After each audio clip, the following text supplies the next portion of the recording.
আজকে আপনাদেরকে একটা টিপস শিখিয়ে দেব। যখন আপনারা সমোসা ভাজবেন তখন একদম কম গরম তেলে, যেমন একটা আঙ্গুল ডুবিয়ে রাখা যায় এরকম গরম তেলে সমোসাগুলো প্রথমে দিবেন।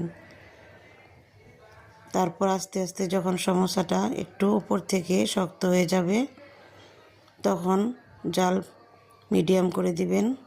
এতে করে সমোসার উপরে বাবুল উঠবে না আর সমোসাগুলো খুবই প্লেন হবে, সুন্দর হবে। তারপর মিডিয়াম আছে আস্তে আস্তে সমোসাগুলো ব্রাউন কালার করে নেবেন। সমোসা রেসিপিটি আমার পেজে দেওয়া আছে অথবা আমার ইউটিউব চ্যানেল তাহমিনাস কিচেনে দেওয়া আছে।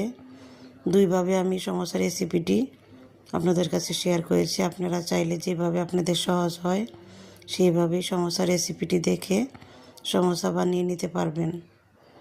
সব সময় নতুন নতুন রেসিপি পেতে আমার পেজের সাথেই থাকবেন।